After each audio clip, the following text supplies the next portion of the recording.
Hello everyone. Good evening or good afternoon wherever you're at. Najumu here and welcome to another installment of TYRION Cuthbert, Attorney of the Arcane. So, a quick recap on what happened in the first stream. We got introduced to a couple of characters, namely the MC of the game, named TYRION Cuthbert, of course, and his, let's say his, how can I say this? They kind of teased it that he could be related, but considering her name, they might not be. But we also got to meet his, his senior, or basically the one who plays, how can I say this? A mentor role. Yes, that's the name. Her name is Ruby Timora, and she has apparently quite an interesting background that maybe we'll learn throughout the game as we continue throughout the cases. And also, we also managed to get introduced with Celeste McCoy, who is the center focus of this first case. And, well, she got framed for killing her own father. Well, it's obvious that she didn't do that. And now we're gonna try our best in order to get her out of this predicament. But before that, we ended at a part where we met her mother.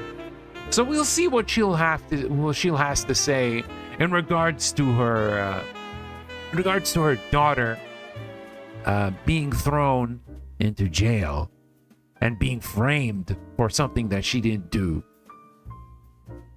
All right. Hello, Rayquaza, by the way. Welcome. Hope you're doing well. Oh yeah, I forgot to mention that both the McCoys adopted her, but she is apparently part of a much more, how can I say this? a much more higher nobles kind of blood, to say the least, if that makes any sense. But we'll probably know a little bit more once we start the game. Anyway, let's continue, shall we? All right. This is Celeste's mother. All right, let's talk about Flintheart. Flintheart is the guy who got killed. Can you tell me why your husband hated mages so much? I understand that most people dislike the nobility and associate magic with them. But on that night, it's like he was furious at Celeste specifically because she was a mage. Oh, you must have talked to Celeste? I wasn't there when their argument happened, but I can only imagine what he said to her. Do you know what happened to him? Why does he hate magic so much? Hold on, let me lower the audio a little bit. It's a little bit loud on my side. There we go. Is it loud here as well? Yeah, I'll probably lower it on OBS as well. Just a moment. There we go. Okay. Celeste doesn't know about this, but years ago, Flintheart had a sister named Effie. When we were all children, we were friends with a boy named Garrick Pierce. He was the son of the ruling noble at the time. Garrick Pierce? Isn't that the nobleman that was speaking with Steelwind earlier? We were all inseparable at the time. He'd always sneak into town to play with us against his family's wishes. They probably weren't too happy about that. He was quite rebellious back then. But everything changed when Garrick began to learning how to use magic. One day, when we were playing together, he wanted to show off the spells that he'd learned. He was told not to use his magic without his instructor here. He was too excited. He began casting his spells. Something went horribly wrong. He lost control of his magic and fatally wounded Effie. We tried bringing her back into town, but by that time, it was too late. She was already gone. I'm sorry. It must have been traumatizing for all of you. The next day, the Arcane Inquisition came to investigate what happened. House Pierce used their connections to cover up what happened. They even threatened Flintheart's family into keeping quiet. After that, the official story was Effie had been mauled by a wolf. That's not surprising. The nobility seldom take responsibility for their actions, even for a mistake like that. Flintheart's sister has been added to your notes.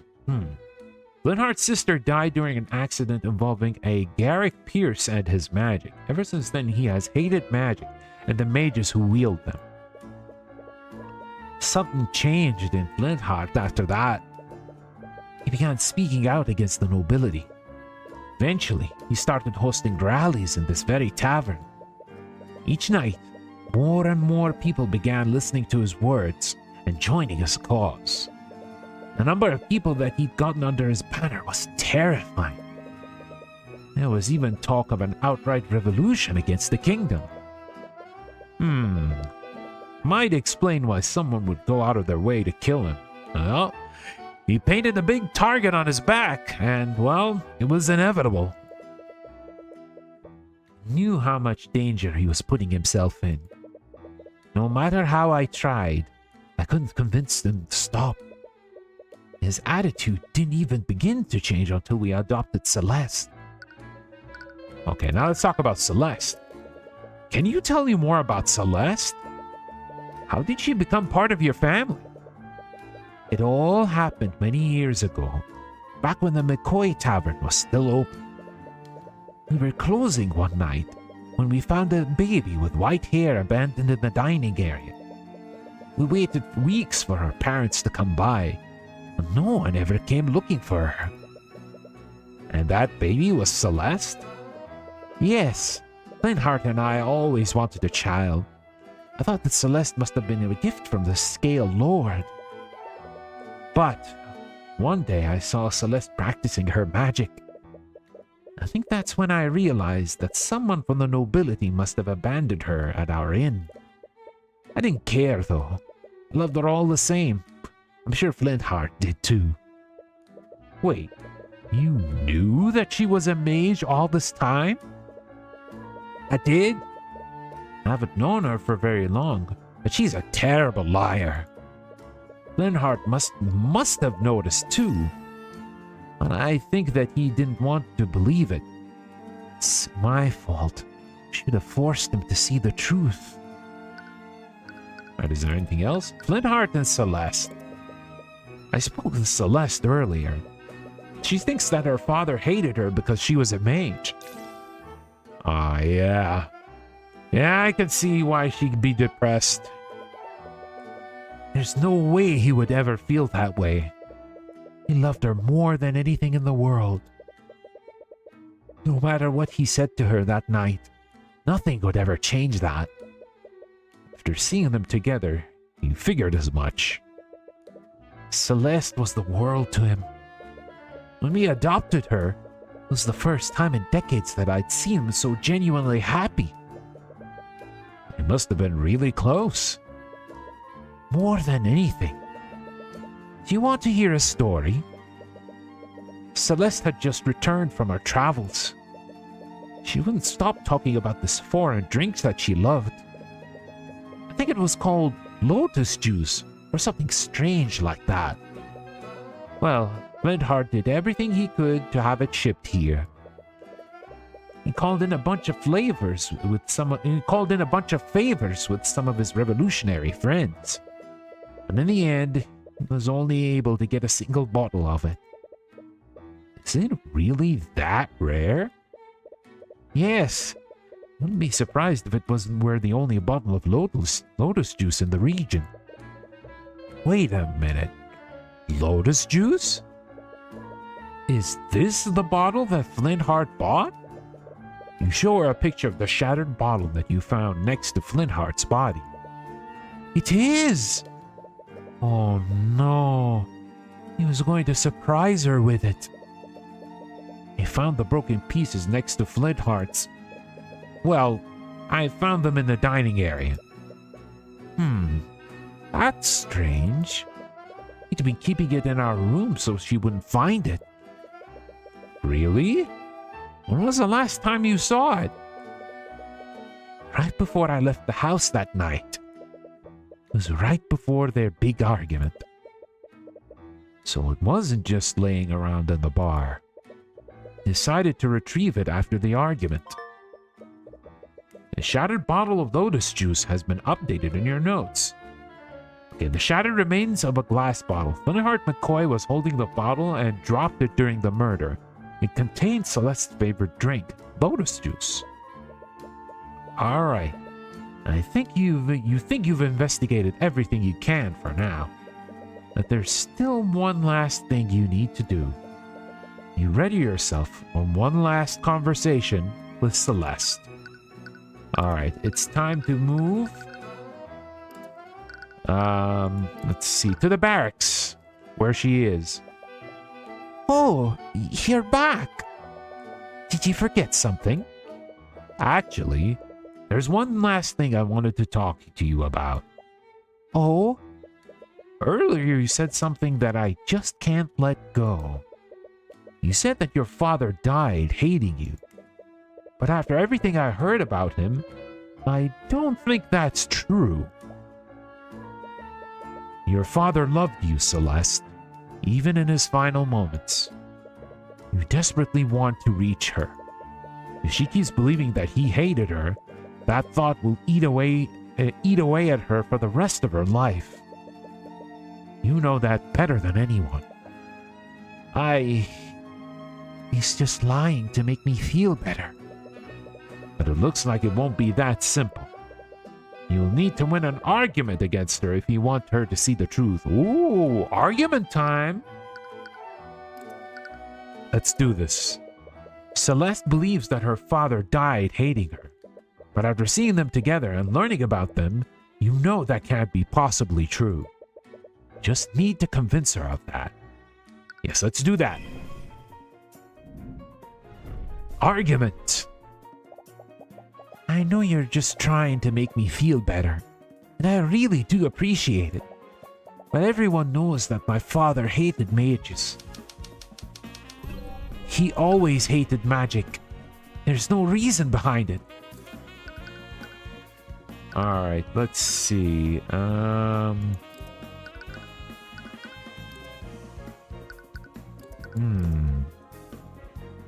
It could be this. I don't know if it's my place to say this, but there is a reason why your father hated magic so much. What? When Flintheart was a child, he had a younger sister. She was tragically killed by a mage decades ago. That's why he had an immense hatred for magic. I never knew. But that doesn't change anything. That's all more of the reason for him to have hated me. It was selfish of me to learn magic. I knew how much he hated magic, but I still learned to use it anyways. Magic killed someone that he loved. No wonder he was furious. Alright, let's see. I think the next one should be the bottle. You're not a selfish person, Celeste, and this proves it. Oh, yeah, that isn't the one. But I don't see how that proves anything. Oops. Alright, let's try something else. Let's see.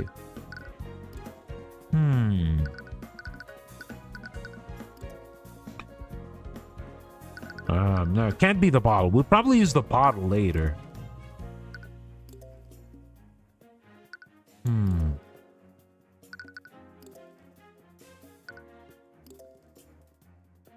Okay. Oh, we can actually use profiles as well. Oh, okay.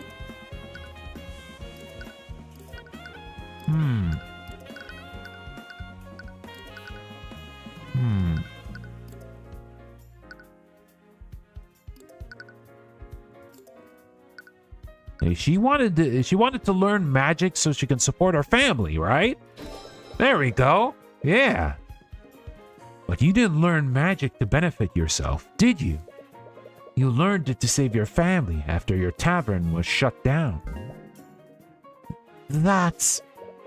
You're a good person, Celeste. You did everything you could to help your family. I'm sure your father recognized that. Just shut up. What? Shut up! Just stop it! Whatever composure she had before is slowly breaking down. You weren't there. You didn't hear what he said to me. In his final moments, he could only think of how I betrayed him. I could see it in his eyes. There's no way he would ever forgive me. No, he had the bottle. Take a look at this picture, Celeste. What? A shattered bottle? Wait, is that a bottle of lotus juice? Do you know where I found this? On the floor of your family's inn. What? That can't be true. I tried to find it here, but no one sells it here in Wyverngard. Your father knew how much you loved this drink. He called in quite a few favors just so he could have it imported for you. What? He did that? Your father didn't hate you, Celeste. He loved you more than anything. That doesn't change anything. He did that all for me It was before he knew about my secret. I'm sure he would have never done that if he knew the truth. That's not true at all. What the hell would you know about him? You barely even knew him. How could you possibly know how he felt about me? Do you think I want to believe that he still loved me before he died? And I know the truth. There's no way he would ever forgive me for what I did. It's not just the fact that he brought the drink for you. It's not just the... It's not just the fact that he brought the drink for you. It's also where the bottle was when it was shattered. What do you mean? Your mother said that the bottle was stowed in her room before your argument. But I found the shattered bottle in the lobby, where his body was. I ran into him before I went to look for you. He was going upstairs to his room. That can only mean one thing. He went to retrieve the bottle after your argument ended. What? Why would he have it? It's because he was going to give it to you, Celeste. He was going to give you a gift to apologize for what he said to you. He was going to apologize? Your father loved you, Celeste. And as tragic as it is, he was going to try to apologize to you before he was murdered. I don't like this. My daughter, working as a mercenary of all things. Come on, Dad. You know I can handle myself. I don't doubt it. You still shouldn't have risked. You still shouldn't have to risk your neck for our sakes. They closed the inn, Dad. We won't be able to survive unless I do this. Just be careful, okay? Don't know what I'd do if anything happened to you. No matter what anyone says, or our daughter, we'll love you until the day we die. Dad, how could I ever think that? I'm sorry. I'm so sorry. Dad. Celeste had been barely keeping it together throughout the whole argument, but her realization is finally causing her to break down. She begins crying loudly as she quickly embraces you. In this cold, dark place, she probably hadn't felt warmth of any kind for days. You're caught off guard and feel a little embarrassed. You comfort her while she vents her emotions. Argument 1. Wow, I have to say that the music in this section is like, wow, really good. Damn. All right, go back to the title music. Okay. Are you feeling better? Yeah, I think I'm okay now. I've been thinking such horrible things this entire time. She looks at you and gives you a warm smile. It's probably the first time you ever seen her genuinely smile since this whole ordeal started. Thank you. But is everything really going to be okay? I'll make sure of it. I'll get justice for you and your father. It doesn't matter who stands in my way. Even if they're a man, king, or god. They're completely different now. What happened to the nervous wreck from before? Oh, we're being a little smug here, huh? Please forget about that. Anyways, take some time to rest. The trial is going to resume soon. With that, you've done everything you can for now. You've learned a lot about what happened the night of the murder. You just hope it's enough. But even with your investigation, you still don't know what the prosecution has planned. Has Pierce told you all the details, Mr. Rudolph? Will you remember them? Yes, I pride myself on my eidetic memory. Just so that there are no misunderstandings, I do not approve of this. You said it yourself, Lady Steelwind.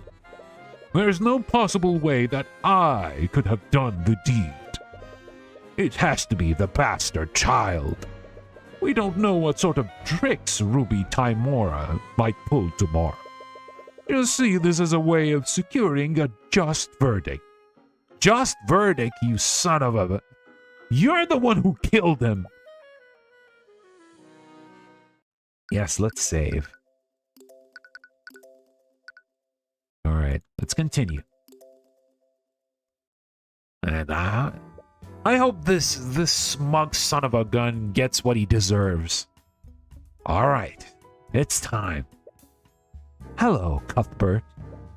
Oh, hi, Miss Tymora. You're a lot less jumpy than you were yesterday. I'm glad to see that you're finally getting used to things. So, what did you find in your investigation? You tell Miss Tymora about everything you've learned over your investigation. There aren't a lot of clues that point to what actually happened. Yeah, I know a lot of details about the crime scene. Nothing about the crime itself. This means I'll have to rely solely on pointing out contradictions in the witnesses' testimonies. Being reactive to the prosecution's moves is a valid strategy. Honestly, I think it was a miracle that you got the commander to cooperate with you at all. Right. You almost forgot. Commander White appears to really have it out for Miss Tymora. Actually, I wanted to ask about that. Did something happen between you and Commander White? Miss McCoy, please proceed to the courtroom with your counsel. Let's go, Tyrion. Trial's about to start. You should go. The judge is waiting. Right. Their secret is left buried between you two. Oh, here we are. We're back in the courtroom. Court is now resumed for the trial of Celeste McCoy. Let us review the proceedings from yesterday. Yesterday, the defense presented some shocking oversights made during the investigation. Yes, I personally saw to it that the investigation was conducted properly this time. I see. I suppose that puts my mind at ease. At yesterday's trial, we found an inconsistency between the crime scene photo and the autopsy report. Because of this, the defense tried to push the following narrative. A third party must have interfered with the crime scene to frame the defendant. However, the prosecution has discovered another explanation. Because of that, the individual who discovered the body would like to testify as to what he saw that night. His eyewitness account will clear up what actually happened. Interesting. It was my understanding that the individual in question wanted to remain anonymous. Supposedly, this witness was within the gallery of the trial yesterday. After yesterday's proceedings, he felt that he couldn't stay silent any longer. So that's her plan. But why would the witness change his mind like that? Did Steelwind persuade him? Or is something else happening here? Very well. Let's hear from this witness. Witness, please state your name and occupation for the court. My name is Rice Reginald Rudolph. I'm a chauffeur of the equine variety. I'm terribly sorry, but I'm unfamiliar with that profession. He means to say that he's a carriage driver. Oh, I see. But in any case, it is my understanding that you found the body. Am I correct, Mr. Rudolph? Rudolph appears to be writing something in a notebook. He writes with incredible speed. His pen only touches the paper for maybe a second, where he's filled an entire page. Mr. Rudolph? Forgive me. I was merely taking notes on the people in this room. Taking notes? The witness has a certain compulsion to keep a record of every event that he witnesses. I see.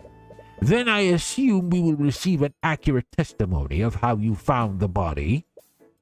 Actually, I witnessed much more than that. I saw the crime as it was being committed, and I wrote down everything that I saw. What? That's quite the claim. If that's true, why did you choose to remain silent until now? We had initially concluded that the evidence alone was decisive enough. Therefore, we saw no need at the time for his testimony. However, those circumstances clearly changed during yesterday's trial. There's no way the prosecution would leverage eyewitness testimony from the start. Something else is happening here, yeah, something super sus. Very well. Mr. Rudolph, please testify to the court about what you saw that night. Witness testimony, alright. Let's see what lies he's going to say. I was transporting a client in my carriage that evening. We were driving by the McCoy Tavern when we heard a disturbance. This occurred at 1:28 a.m. Worried that something was amiss, I walked into the establishment to see what the commotion was about. There I saw the defendant. She was lit by the blue glow of the dining room lights. She had stabbed Flintheart McCoy and was channeling magic into her sword. She removed her sword from Flintheart's chest, and as he slowly turned to face her, she stabbed him again in the front. She soon realized that I had witnessed her heinous crime. She let the body fall to the ground and fled the scene. Incredible! Everything occurred as the witness described, and I see no room for debate. Of course, the evidence has always been irrefutable. You don't remember seeing him when you left to look for Celeste, but it was pretty dark. Celeste, do you see this man that night? No, this is the first time meeting him. And I didn't see him when I ran out of the tavern that night. So, he has to be lying. Does that mean he's the one who killed my dad? She tries her best to hide it, but you can sense her restlessness. It's hard to say right now, but it's definitely a possibility. The defense may now begin their cross-examination. Oh yeah, that's exactly like Ace Attorney. I was transporting a client in my carriage that evening. Alright, let's press. Who is the passenger in your carriage? Well... The identity of the passenger is irrelevant. This witness is the one who actually observed the crime as it occurred. If there was another person at the scene, they may also have a crucial testimony. The passenger is under no obligation to testify before the court, and the current witness's account of the events is more than adequate. I agree. I see no reason for Mr. Rudolph to disclose the identity of their client. The defense must present a more valid reason to do so. Alright. Driving by the McCoy Tavern? Alright, let's press. I'm assuming this disturbance was the argument between my client and her father. Yes, I heard two voices, one young female and one gruff male. Presumably, these were the voices of Celeste and Flintheart McCoy. Right. that matches up with what their neighbors heard too. What did you do after hearing that disturbance, Mr. Rudolph? Worried that something was amiss, I walked into the establishment to see what the commotion was about. I expressed that. You stopped your carriage in the middle of a job? That seems pretty abnormal for a carriage driver. What did your passenger think of this? He had no quarrel with it. What kind of passenger would be okay with stopping mid-drive? The passenger's thoughts on the matter are irrelevant to his testimony, unless you have any hard evidence to prove otherwise. Now then, please tell us what you saw in that establishment, Mr. Rudolph. Okay, so stamp, let's press. You sound certain that you saw my client and the victim. How were you so sure it was them? Flintheart McCoy and his daughter were well known within the town. Flintheart made himself quite known in the region through his social activism. And young Celeste dresses in a manner that is far wealthier than the townsfolk of Cornhaven. Do you live in the same town as the McCoys? How would you know about this? I don't live there, but my work brings me there quite frequently. The witness's place of residence has no bearing on his testimony. What matters is that he was there when the murder occurred. Why is Steelwind deflecting questions about his personal life? Okay, let's read that.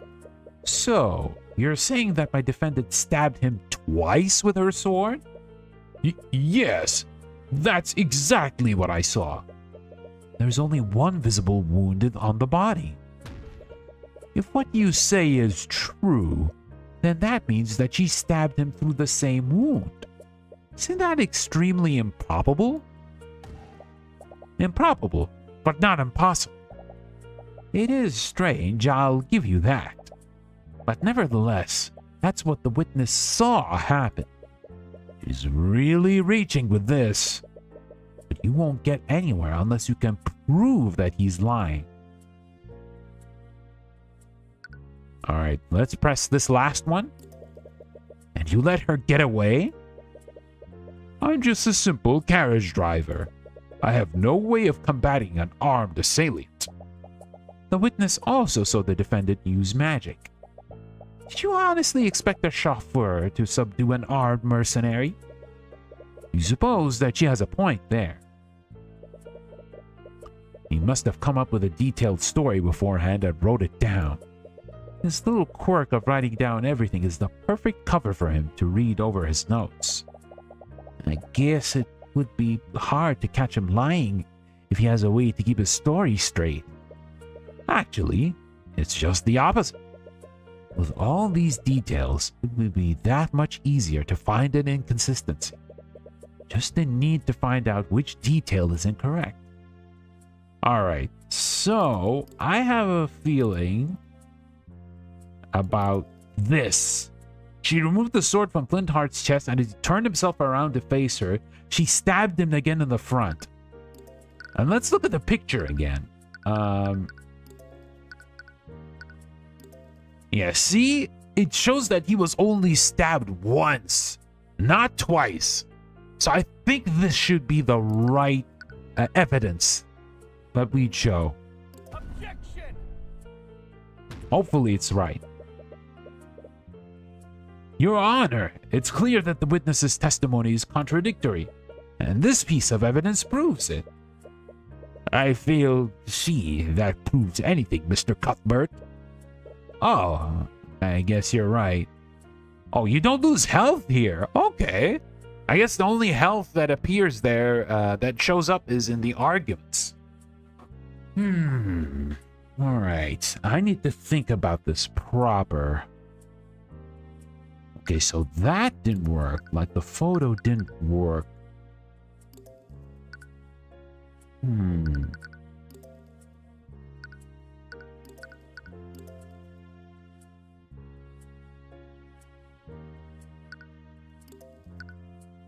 Let's see. I need to give it a bit of a think.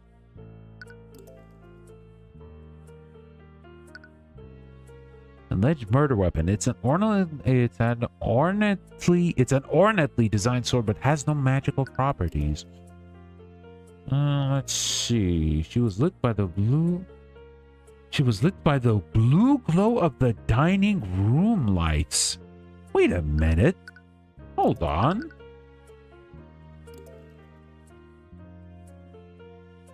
The lights were not operational during the murder. How could he have actually seen that? I think this might be the right one.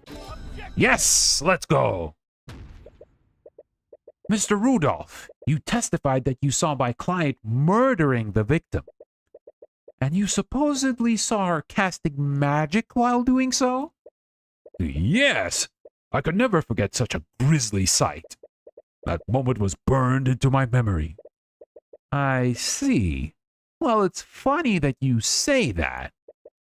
How so? Because your entire testimony was a complete lie. What? Are you accusing the witness of perjury? Surely you know that such accusations can't be made lightly, Mr. Cuthbert. My accusation is far from baseless, Prosecutor Steelwind. Take a look at this report. The dining room lights are artificiary devices that are powered by an arcane power cell. However, that same arcane power cell was broken during the time of the murder. The dining room lights had no energy, and the room would have been pitch black. A witness couldn't have seen anything, much less a homicide. Wait! I can explain! There's no need, witness. You could have easily seen another source of light. Perhaps one of the McCoys lit a candle because of the blackout. The witness clearly described a source of blue light. A candle or lantern wouldn't emit a color like that. Then the witness was clearly mistaken. The witness records everything he sees in his notebook. He even remembers the exact times that each event occurred. So why would he be incorrect about such a clear and obvious detail? No, what the witness saw was clearly some form of magic. Due to the lack of power, it couldn't have been an artificiary. It must have been an arcane spell. That's it? What is it, witness? I must have made an incorrect assumption. Please allow me to revise my testimony. What do you think of this, Prosecutor Steelwind? If the witness wants to revise his testimony, then I see no harm in obliging him. And you, Mr. Cuthbert? If he thinks he saw something different, then it's only fair to hear him out. He will tear through each of his lies no matter what he does. All right, we're doing it again. I remember now. Yesterday, it was revealed that Flintheart was killed using magic. I must have seen Flintheart's daughter channeling a magic spell. The spell was called Mage Blade, am I correct? That's it! The blue glow that I saw must have been created by Mage Blade. Mage Blade? He's just switching the words around. Yeah, he's being way too obvious. You're way too obvious, Buster. You ain't fooling anyone. I see. So, the blue light that you saw came from the defendant's magic. Mr. Cuthbert, you may proceed with your cross-examination. With pleasure.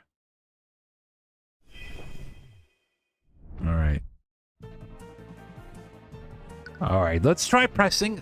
So just like in Ace Attorney, I like to press all the witnesses' testimonies until I find the contradiction, because maybe something new might be revealed. Who knows? All right, let's press this first one. Are you changing your testimony based on yesterday's trial? No, I assure you, that's not what I'm doing. but after thinking about it further, I think I finally understand what I saw. Wouldn't that be pretty noticeable and distinct? The witness is of the common folk. Furthermore, the defendant's magical ability wasn't known to many until the night of the murder. What reason would the witness have to think that he was witnessing magic? He would just think that the sword was wreathed in a glow by some other means. That last part is a bit far-fetched, but you can't really refute it right now. The spell was called Mage Blade, am I correct? You seem uncertain about the spell that you saw my client use. How can we trust the rest of your testimony? The witness has no knowledge of the arcane arts. I'll grant you that. But it doesn't matter if he was unable to identify the specific spell. The only thing that matters is that he saw it happen. Won't get anywhere unless you prove that he didn't see Mage Blade. That's it. The blue glow that I saw must have been created by Mage Blade. You still don't sound so sure of it yourself. I wasn't sure of it at first, but then I remembered that Flintheart was killed using magic. Is it really so hard to believe that I didn't realize that magic was used when I saw the scene? I suppose not. Not that you actually believe him. He just keeps telling lie after lie. Celeste is trying to keep her composure, but you notice her firmly clenching her fists. He's trying to cover for his mistake. Sure, he's just making things up on the spot now.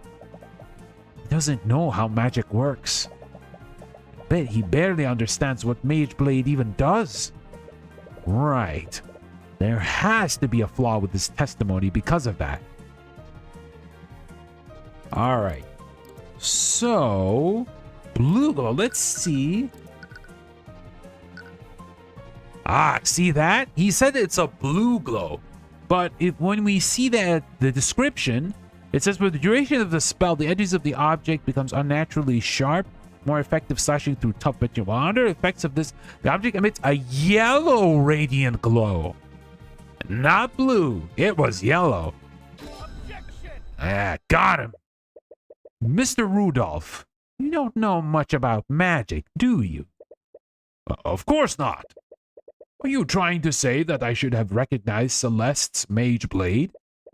No, I admit that you probably wouldn't know about Mage Blade. But that's exactly where your mistake was. My mistake? Mr. Rudolph, if you were aware of how Mage Blade works, then you would know that the spell emits a yellow radiant glow. Which means the blue glow you saw couldn't have possibly been Mage Blade. This is ridiculous. I'll grant you that the witness clearly remembers seeing a blue glow. But what significance could such a minor detail have? It's extremely significant, Prosecutor Steelwind. If the witness did see a blue magical glow, then he must have witnessed another spell at the scene. Preposterous! You don't have any evidence to back up that claim. That blue light made a large impression on the witness. He wrote it down in his book, and he specifically mentioned the color. There was no way he would have been mistaken about something like that. So, what did you really see, Mr. Rudolph? Did you see my client at the scene, casting a spell that she couldn't possibly cast? Or did you see another mage at the scene? Well... Your Honor, the defense has no right to accuse the witness like this. Let me remind you that perjury is a crime, Mr. Rudolph. If you are found to have lied in your testimony, you will be prosecuted. No! Wait, please! Now that is quite enough of that. Oh, there's Garrick. Garrick Pierce suddenly steps down from the gallery and walks to the witness stand. He's breaking every possible rule in the book, but no one in the room moves to stop him. The bailiff looks at the judge nervously, but the judge narrows his eyes and carefully watches Pierce. Pierce, meanwhile, shoves the still flustered Rudolph off the stand and begins addressing the courtroom. What is he even doing here? I will not stand by while you harass my servant. Pierce, we discussed this. There's no need for you to take the stand. And what, pray tell, did they discuss? Ah, yeah. That conversation from earlier. Mad sus. Nonsense. I have nothing to hide. And if you had done your job properly, I wouldn't have needed to intervene. For the first time, Steelwind doesn't seem to have control of the situation. What is the meaning of this, Miss Steelwind? Who is this man? This is Garrick Pierce, Your Honor. That's Lord Garrick Pierce to you, Steelwind. I am the honorable heir to the Pierce noble house. In any case, I must apologize. I'm afraid that these misunderstandings are entirely my fault. What do you mean? You see, Rudolph wasn't the one who witnessed that crime that fateful night. It was me. I was the one who witnessed the crime. I had my driver report the body so I could remain anonymous. What? Are you saying that you had Rudolph lie for you? I simply dictated to him what I saw and had him repeat that to law enforcement. It simply wouldn't do for a member of the nobility to appear publicly in court. Lord Pierce, regardless of your intentions, that is a very clear act of perjury. From the look on the judge's face, you can tell that he won't face any actual consequences. Because, you know, nobles, they're rich, they're corrupt, and they probably have, like, the judicial system right in their pocket. No, I understand, but I will accept the consequences of that. But I would be remiss if Rudolph's shoddy testimony allowed that girl to escape her crimes. Please let me testify as to what I saw that night. Very well. This is highly irregular, but I believe the court will benefit from hearing your testimony. However, know that this misconduct has hurt your credibility. Very well. Witness testimony. All right, you POS. Let's see what you have to say. On the night of the murder, I found myself unable to sleep. So I went on a leisurely carriage ride around Cornhaven. I happened to be passing by the McCoy Tavern when I heard a loud commotion from within the building. Curious, I stopped my carriage and took a single step inside the establishment. Then I saw the scene inside. I saw the defendant stabbing that poor man twice with her sword. Garrick Pierce is a member of the nobility. That means he's probably a mage, right? And he's the only other mage that was there that night. Does that mean? There's no doubt about it. He's the only person that could have left a trace of transmutation on the body. He has to be the mage that we're looking for. Sorry, this must be a lot for you right now. Don't worry about me. Focus on taking him down.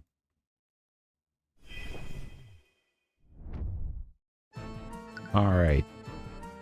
Found himself unable to sleep and went on a carriage ride to Cornhaven. Let's press.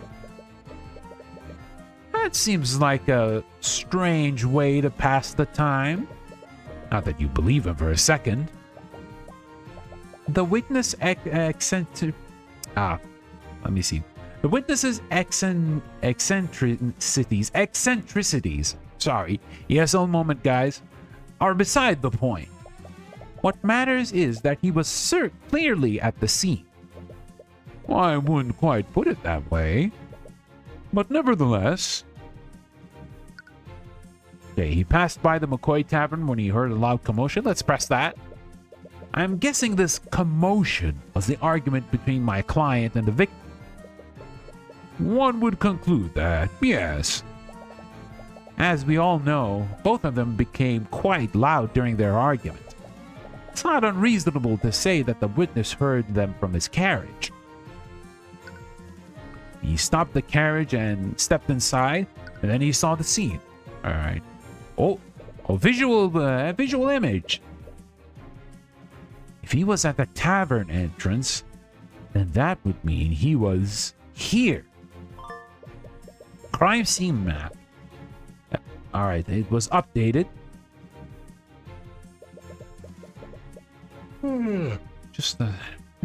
Sorry. You saw the entire scene from the tavern entrance? It would be quite dark considering that the lights weren't operational.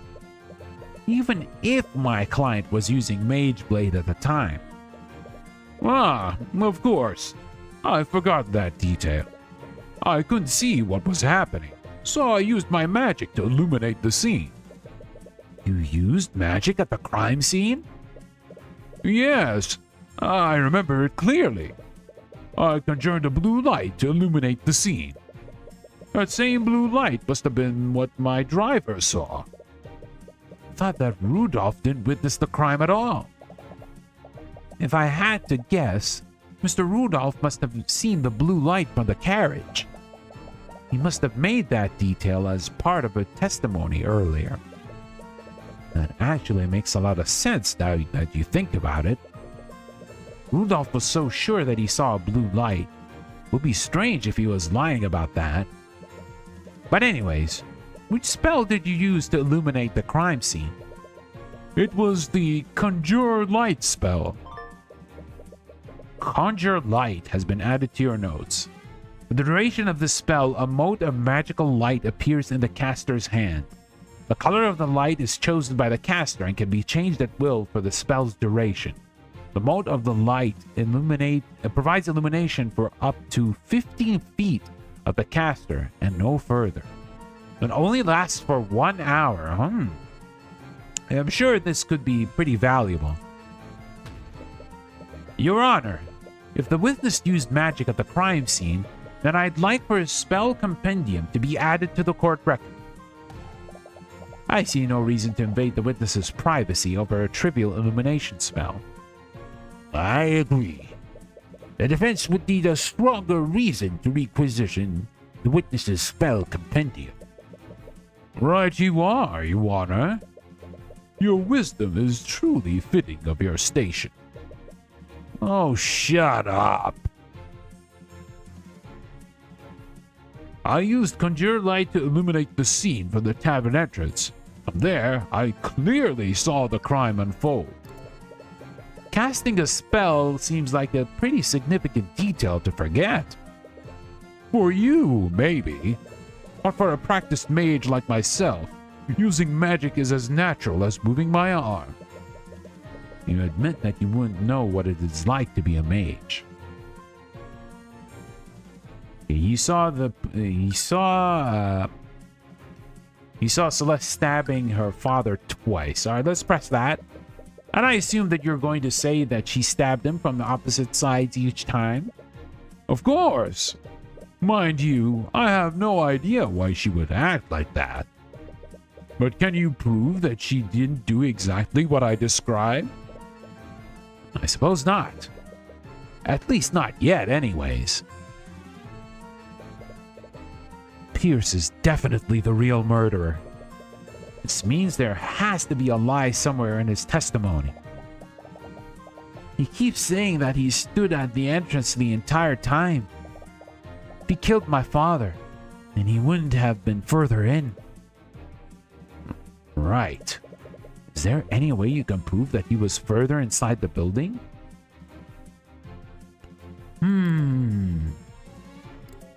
Okay, so it's definitely the fourth or the fifth one.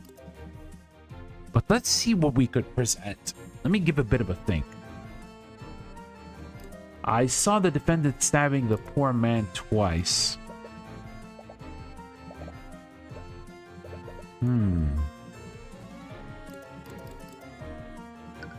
Okay. So...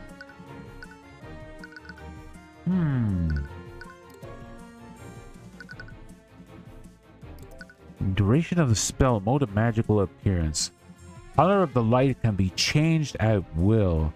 The mode up to 15 feet. Wait a minute. If he was standing far away, could the light possibly not reach them?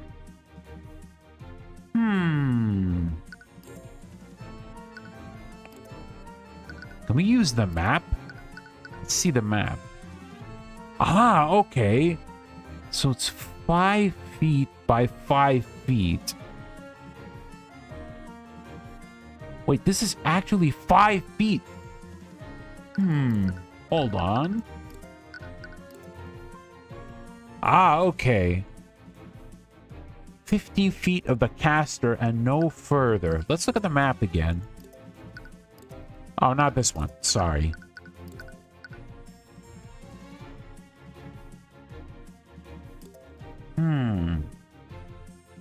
That's 5 by 5 feet. Let's try presenting the map here. Let's see. Objection. No, that's not it. Nope, that's not it. We actually give him the spell? Let's see. Maybe this might be right. I have a feeling that this could be it. Objection. Nope, not it. Alright, maybe we can go back here. Clearly saw... Okay, this should be where we present it.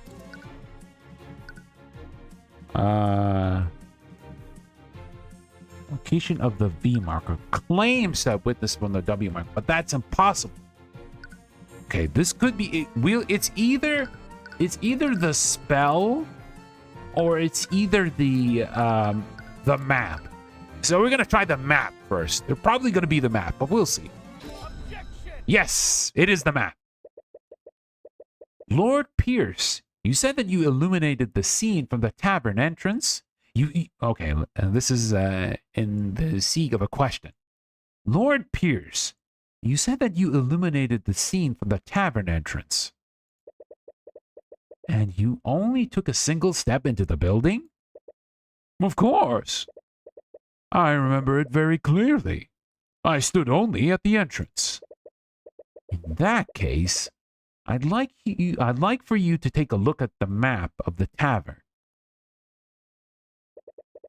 If we take a look at this map, that would place you right here, where the W is. Am I correct? Of course, I was. I do not know what you wish to achieve by having me repeat that fact. Well, I find it interesting that you illuminated the crime scene from all the way back there.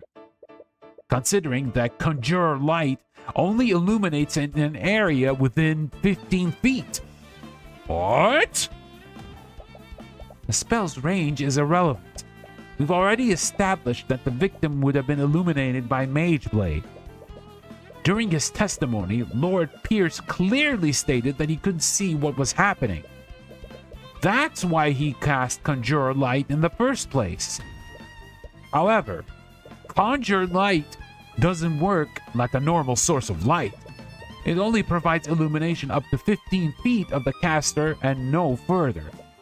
If he had stayed at the entrance, his spell wouldn't have done anything to help illuminate the scene.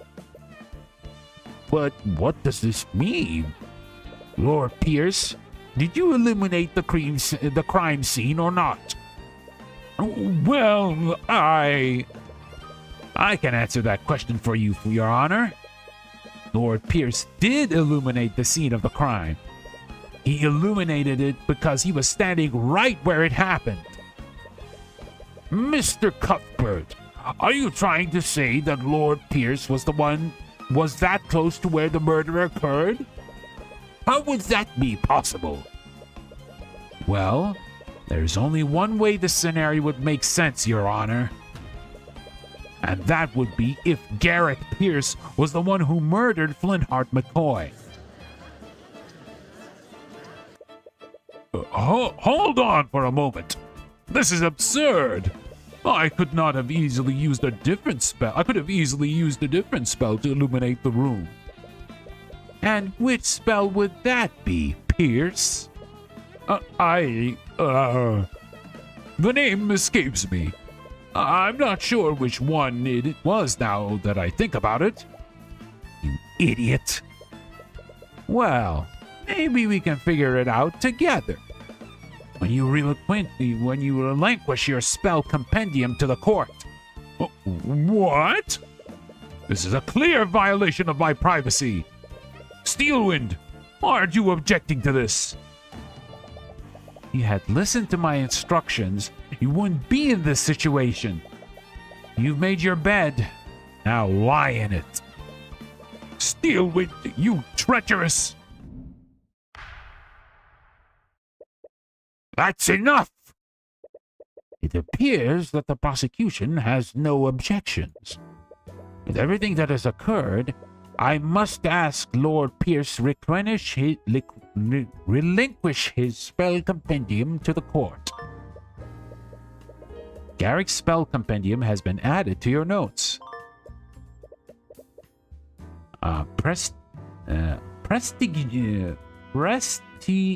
Prestidigitation. Oh my god.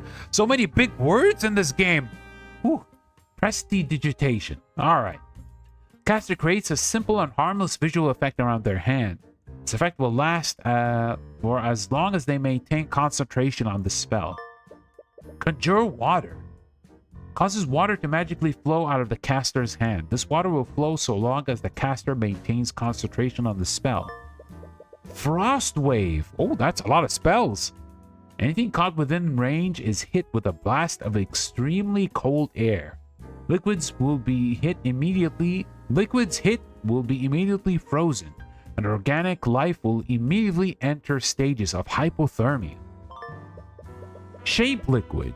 While concentrating on the spell, the caster can magically manipulate up to 10 liters of liquid and form into complex shapes. At any time, a caster can choose to freeze the liquid and solidify its current shape. While frozen, the caster can also choose to make the liquid instantaneously melt. Good job, Tyrion!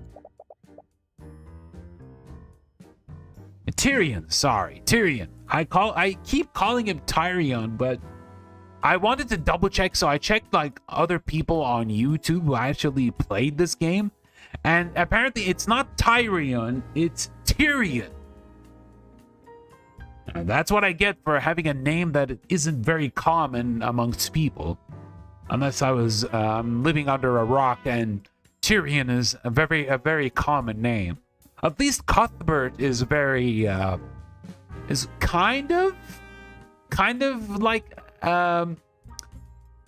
a known family name. But Tyrion? I don't know about that. I may need to research about that later. We got a spell compendium. With that, this case is as good as yours. Or is it? She didn't even try to stop you from taking a spell compendium. She wouldn't let that happen despite Lord Pierce. She definitely still has something up her sleeve. Your Honor, I've looked at the spells in Lord Pierce's compendium. Conjure Light is the only spell that he can cast that would shed a blue light. This renders his testimony and many of his statements false. You can practically hear Lord Pierce grinding his teeth. Your Honor, Lord Pierce could very well be a suspect in the murder of Flintheart McCoy. The defense argues that this presents enough reasonable doubt to acquit the defendant. I acknowledge that Lord Pierce's actions are quite suspect. However, I will not pass a verdict just yet. There is much more we need to learn. What? That's not how it works. We proved that there's reasonable doubt. That should be enough to acquit me, right? In a normal case, maybe. But it's different for this trial. The public won't accept an unsolved homicide involving magic. Unless we can unequivocally prove your innocence, the court will have to keep drawing out this case. What? But that's not fair.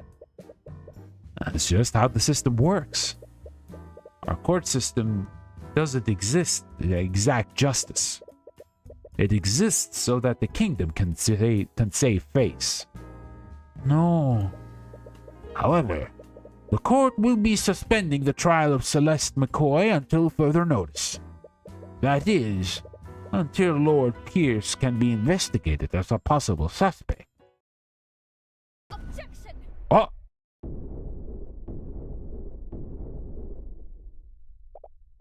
A possible suspect? The very idea of that is preposterous, Your Honor. Damn it! You knew she was planning something. Let's revisit the basic facts of this case, shall we? Flintheart McCoy was murdered using a blade with a transmutation spell active on it. Mr. Cuthbert, why don't you tell me the spells that Lord Pierce knows? All right. His spells are prestidigitation, conjure light, conjure water, frost wave, and shape liquid. You've realized it too, haven't you? Lord Pierce doesn't know any transmutation spells that can be channeled through a solid object. What? That can't be right.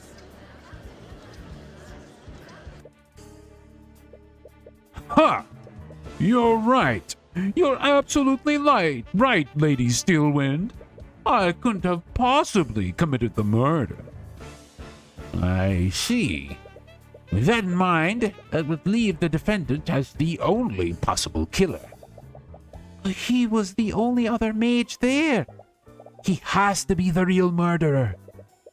But he doesn't know any transmutation spells that can affect a solid object. We can't prove that he stabbed him while casting magic. Wait a minute. How did he do it then? She's right. How did he do it? There are traces of transmutation magic on the wound, and Flintheart was definitely stabbed by something magical. But none of his transmutation spells can affect the steel blade. Does that mean he used something else? Oh, probably like he knows how to manipulate water and can turn it into ice. Maybe he was stabbed by an ice sword. Could be a possibility.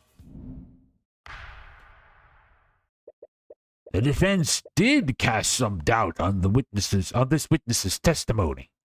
Nevertheless, I must conclude that he could not have possibly committed the murder. With that in mind, please wait, Your Honor. We still can't conclude that Lord Pierce couldn't have committed the crime. What are you on about? Lady Steelwind said it herself, you commoner. I don't know any spells that could be channeled through a metal blade. He's right, which can only mean one thing. You didn't use a metal blade, did you? Yep, just as we expected. What nonsense is this? The autopsy report clearly states that the wound was created by a blade. If he didn't channel magic through a blade, how could he have possibly committed the crime? yes, your claim seems quite contrary to the facts thus far, Mr. Cuthbert. Which spell did Lord Pierce use to commit the murder? Which spell could Lord Pierce have possibly used to kill the victim? Okay, it has to be Frost Wave. Right? It has to be Frost Wave. Well, I guess not. Yeah, that didn't work. Alright, it has to be something else. Let's see.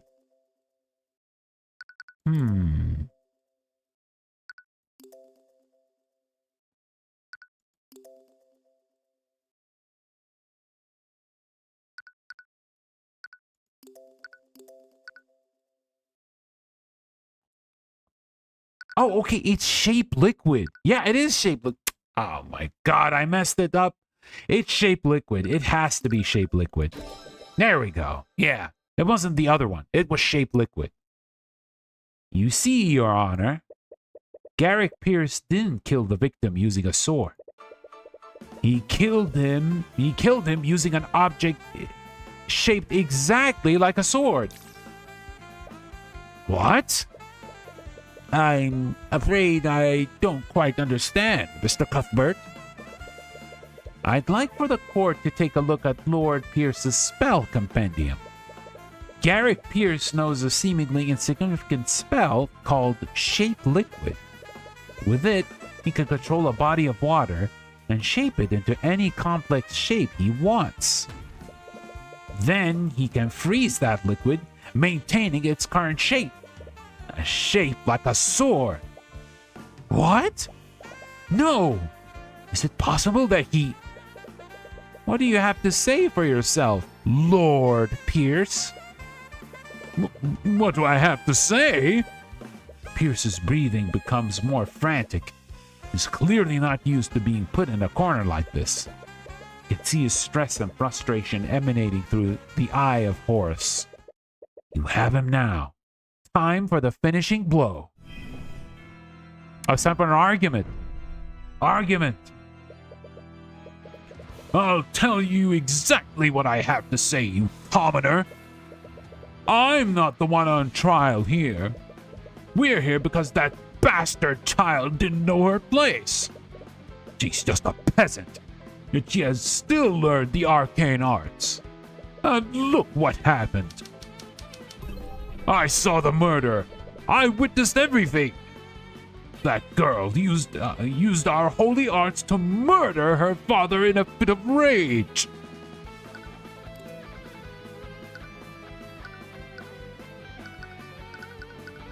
Okay, so what are we gonna do? Okay, now this actually takes health. But can we actually save? Hold on. Okay, hold on. Can we actually save? Let's see. The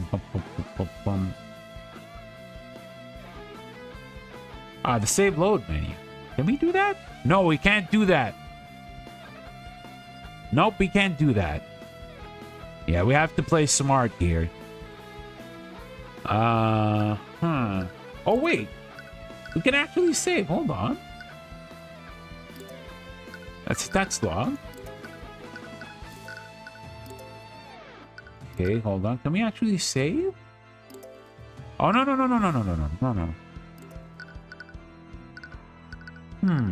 Yeah, I guess we can't do that. All right. I saw the murder and I witnessed everything. All right, let's check back the notes again. No, not this one. Sorry. Here.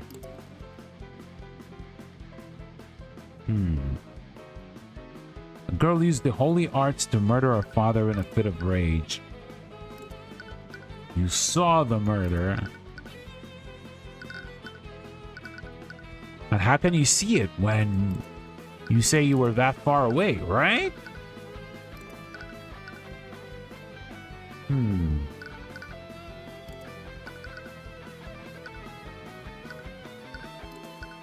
Alright, let's be smart here.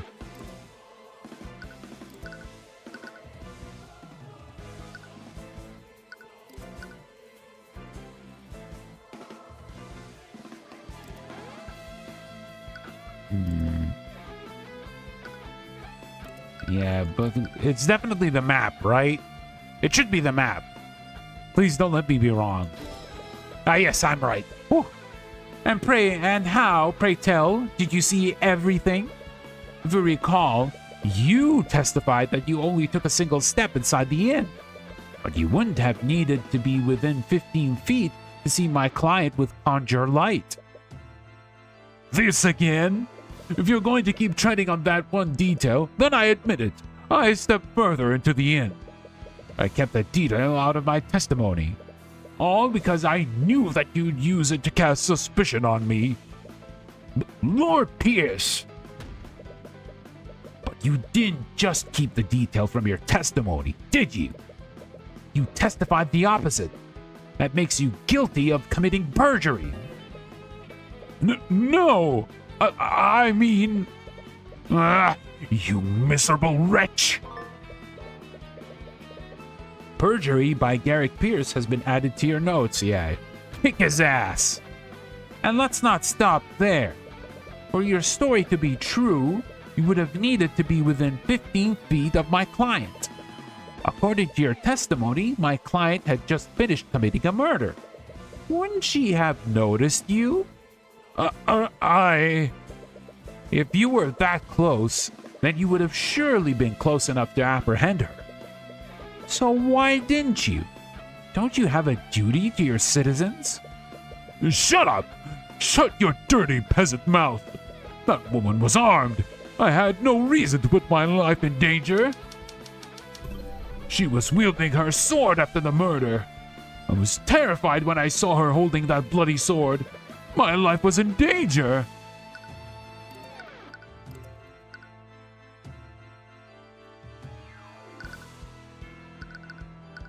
Okay, so he said here that she was wielding her sword, right?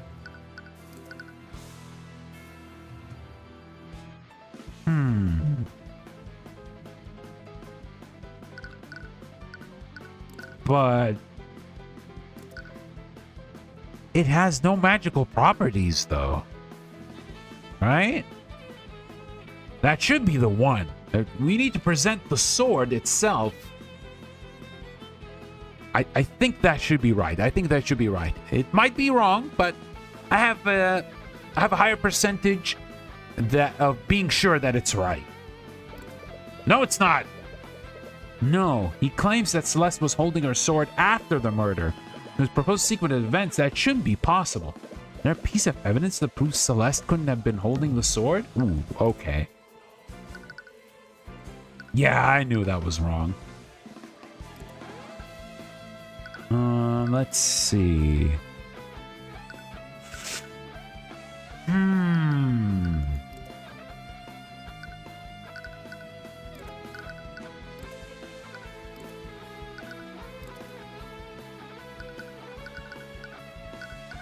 Let's check the spells. For the duration of the spell, the edge of the object becomes unnaturally sharp.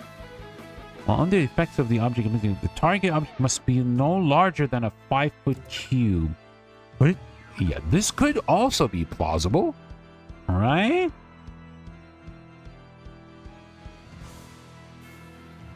Must be no larger than a 5-foot cube. Well, let's check the He claims Celeste was holding her sword after the murder. This post-sequent event that should be possible. Celeste couldn't have been holding the sword.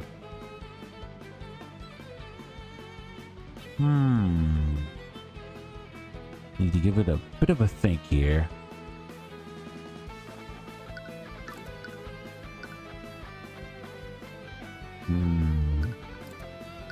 Let's see.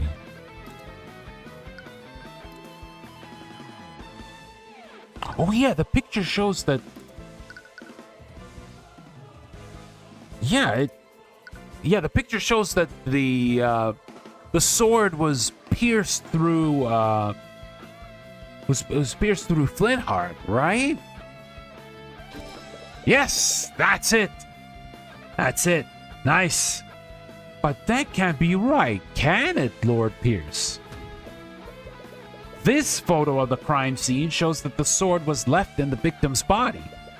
How could she still be wielding her sword if she left it there? What? Damn you! Damn you! Steelwind! Why aren't you saying anything? What? Prosecutor Steelwind has lost her usual air of confidence. You find it strange, though. Even when you had the advantage, she always maintained her usual poise. Lord Pierce, please pull yourself together. How can I remain calm when this charlatan is trying to frame me? This is a complete travesty of our justice system. I came here to reveal the truth and testify against that criminal. And what do I get instead? Slander for some lowly defense attorney. You came here to testify against the criminal? I don't know about that.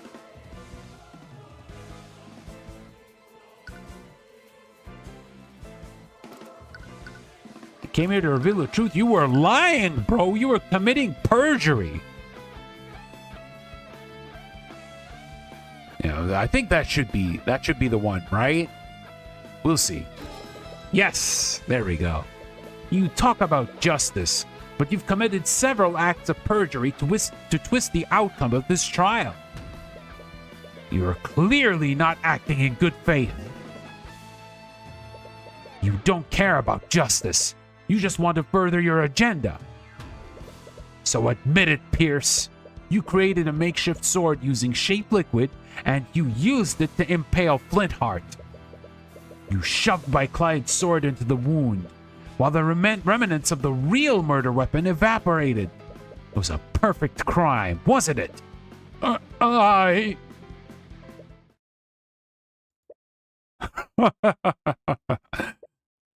What? Lord Pierce? My apologies, Your Honor. It's just that I realized something so absolutely hilarious. What? Has he finally lost his mind? The defense put forward an interesting theory, but there's one problem with it. What's that? I think you said it yourself. You shoved Celeste's swords into the wound while the remnants of the real murder weapon evaporated. It was a perfect crime, wasn't it? You see, it would have been a perfect crime, because any evidence to support that theory would have evaporated with that frozen blade. What? No! He's right. He used an ice blade to kill Flintheart. It would have evaporated by now. That means there would be nothing left of the murder weapon. Oh no, this actually got complicated. You've spun quite the tale here today. But in the end, you don't have a shred of evidence to support it, do you? You have nothing on me. Isn't there anything we can do? You become quiet. Tyrion. But all it takes is one look at the expression on your face. Any worry she has instantly disappears. When she realizes the expression on your face is the same expression you made every time you defeated her. What is this? You can glare at me all you want. It won't change the fact that you've lost. I despise people like you. You twist the system to serve your own ends. You trample on the lives of innocent people. As long as I'm here, I will never let that happen again. Naught can remain concealed. Empowered eye. Ooh. Ugh. What did I just do? Your head feels like it's about to burst. The pain is unbearable and overwhelming. At the same time, feel an extreme sense of clarity. as if you can see more than you could before. Can't believe that peasant pushed me this far. Once again, you see Pierce's thoughts through the eye of Horus. This sensation feels different from how it usually is. It's more intense and potent this time. It's almost as if you can do more than just read his surface-level thoughts. Oh! New gameplay mechanic? Aha! Empowered Eye. You've activated the Empowered Eye. With it, you'll be able to do more than see the witness's thoughts. You'll also be able to affect what they think about. Ooh, you can influence their train of thought? Project items into Pierce's mind to evoke thoughts from him. You want to project items that make him think about the murder. Evoking the right thoughts will raise your insight. Once the insight gauge is filled, you'll have everything you need to implicate him. Okay, so first, excuse me. So first, gonna throw the map at him. Oh. Okay, then okay. That wasn't the one. Let's see. Oh, of course, the image. The crime scene picture. Even now, that image is still lingering in my mind. Didn't expect this experience to have such an effect on me. This doesn't give you anything that you can use. Should try something else.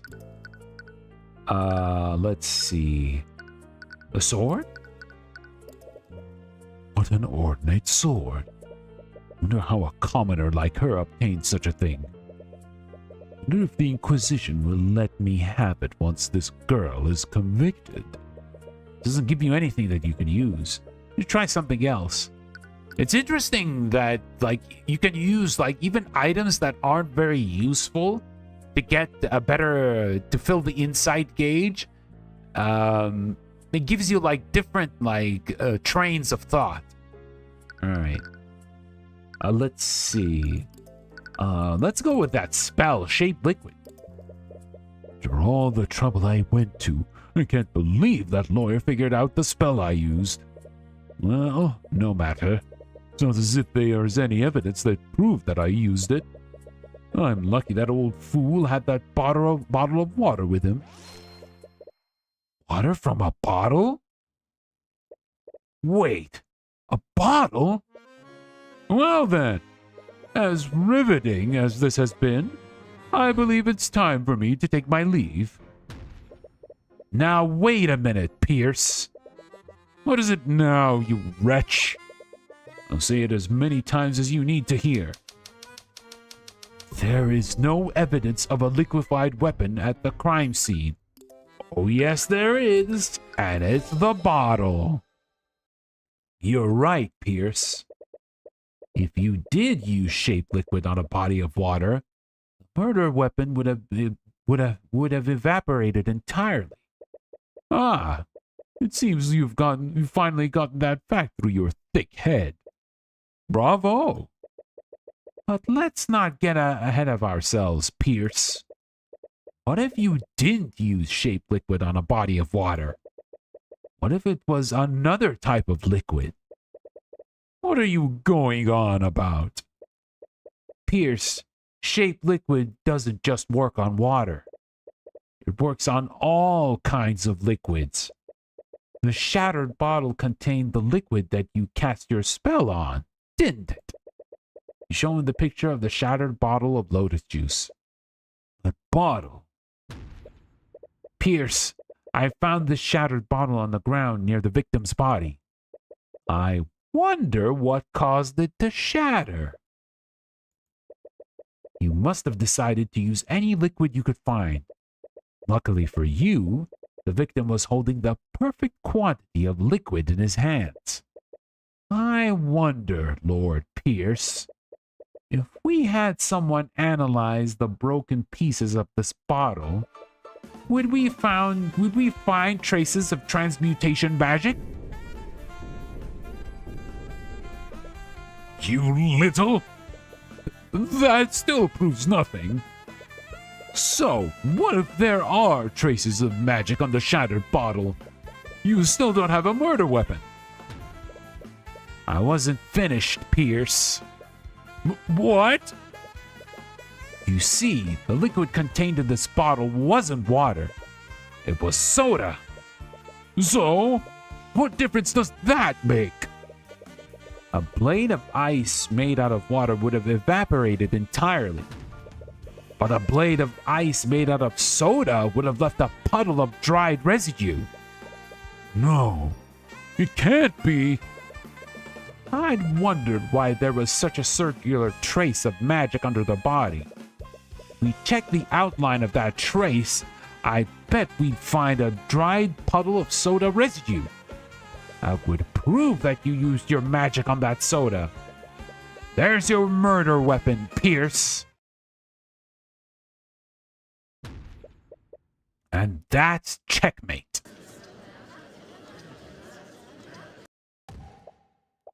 Bailiff, tell Orem to analyze the crime scene at once. He must determine if this puddle of soda residue exists. The time window to find traces of magic is closing. So, we had our team search the crime scene for that soda puddle. I really can't believe it, but we found it. In fact, the outline of the dried soda lines up exactly with the outline of the trace of transmutation magic. We checked the broken bottle, too. There were traces of transmutation magic on it as well. There's no doubt about it. Someone used magic on that soda. I see. Thank you, Orem. Please escort Lord Pierce back into the stand. What do you have to say for yourself, Pierce?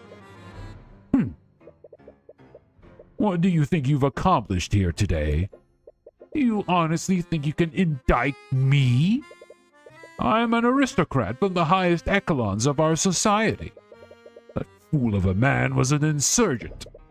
He was a threat to society, and I did my civic duty by removing him. Objection! Bailiff, please escort the witness to a holding cell. Steelwind? First-degree murder is punishable by execution, Lord Pierce. I suggest you remain silent, lest you incriminate yourself further. Oh yeah, get him, Arya! What? You can't be serious. Shut your insidious mouth! Well, what are you all waiting for? Take him away. Yes, take him away at once. I can't believe it. We actually won. Tyrion, It's all she can do. It's all she can do to hold back her tears. You don't need to say anything. Your face says it all. Thank you. You've more than exceeded my expectations today. Miss Timora. I'll be honest. When I realized that the murder weapon evaporated, I thought that the case was shot. Can't believe you were able to turn that around. It was just luck.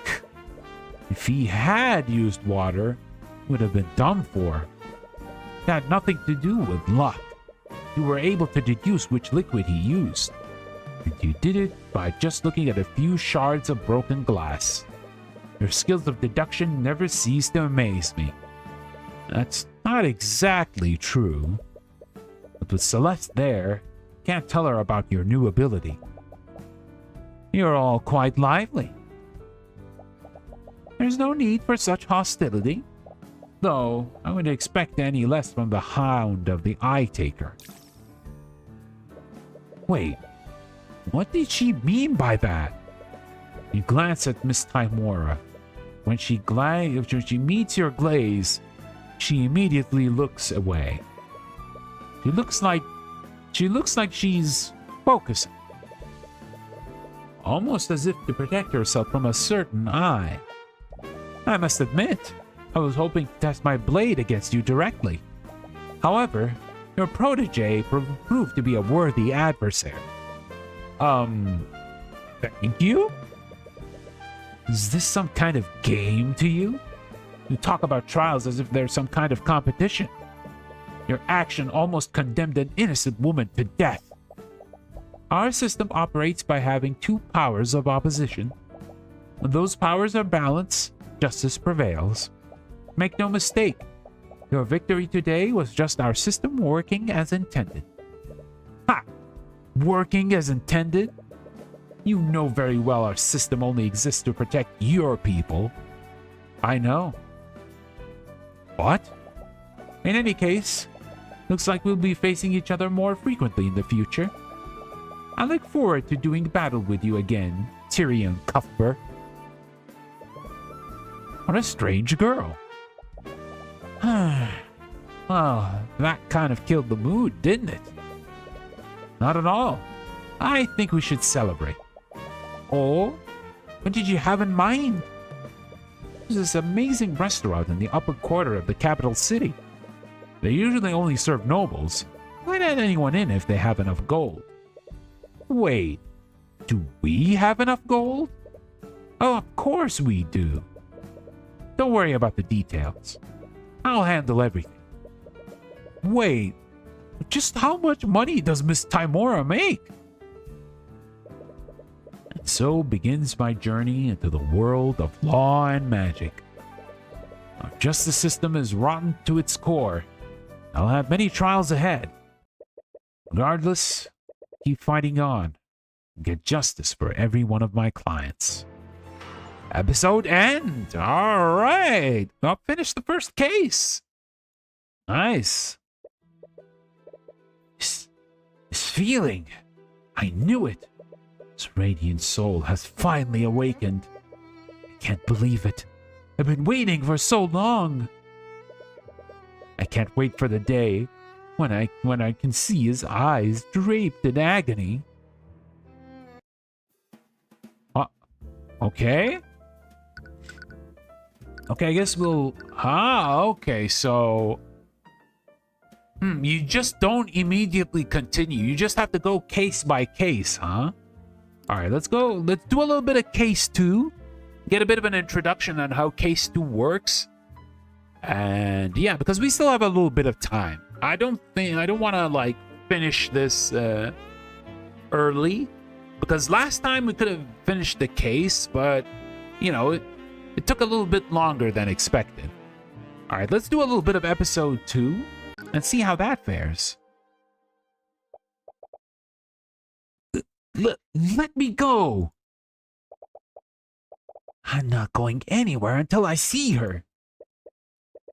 I'm sorry, Wallace. She's already passed. There was nothing more they could have done. How? This academy teaches the best mages in the kingdom. Are you telling me that they couldn't do anything? Her condition was much worse than we thought. The kingdom's magic isn't advanced enough to treat something like this. Lucio Steelwind can rain meteors from the sky. William Frigga can teleport entire caravans across the continent. Are you telling me that your mages can cure one disease? I'm sorry. I truly am. Emily. Episode 2, The Walking Dead. Is Negan gonna show up here or something? I mean, he already did show up in Tekken. Maybe he can show up in this game too. I'm sorry, Celeste. There's no way out of this. Celeste's attention is sharply focused on the chessboard between you two. You can see her eyes quickly dart from piece to piece. Just give me a second. I can still win this. Celeste, there's no way for you to avoid checkmate next turn. Just surrender. She ignores you and continues staring at the pieces. Oh boy, she is, she's very adamant in trying to win in any way possible. There! What about that? Checkmate. Damn it! Would you two keep it down? We are in a library. Miss Timora glances at the chessboard. I hope you didn't spend the entire morning playing around. I've been working hard, Ruby. I've already learned 2 spell formulas since we got here. Well, at least there's that. What about you, Cuthbert? Well... Your flustered stammering tells her exactly how much progress you've made. I couldn't find any books about the subject we've been looking into. You spent the entire day combing through the kingdom's imperial library, researching the Eye of Horus. During Celeste's trial, you awakened to a new ability that you never used before. Until then, you thought that the Eye could only see surface-level thoughts. But during that moment with Garrick Pierce, the Eye of Horus was empowered, and you could see far more than usual. You told Miss Timora about what happened, and it made you both wonder what other hidden abilities the Eye might have. You both decided it's time to find out more about the Eye and its origins. This library supposedly held the kingdom's entire knowledge of magic and the arcane arts, but you couldn't find a single mention of any ability like the Eye. Does the kingdom seriously lack knowledge about it? Or do we need to look somewhere else? Are you sure you can't tell me what you're researching? I've traveled around the world. I might have seen something like it. You entertained the thought for a moment, but you haven't known her for very long. The Eye of Horus is a supernatural ability that can be detected by a spell compendium. I've already been wary about what the kingdom might do to you if they ever found out about it. Sorry. It's not something I can really talk about. Fine. If I had to guess, I would say they're looking into supernatural phenomena. Ah! You and Celeste nearly jump out of your chairs. You look over to see where the voice came from. She appears to be a student in the academy. Ooh. She looks kind of gloomy there. How long was she there? You didn't notice her presence at all. You also feel like she looks oddly familiar. Yeah, she looks like that bandaged girl who showed up in that nightmare he had in the first episode. I wonder if they're related.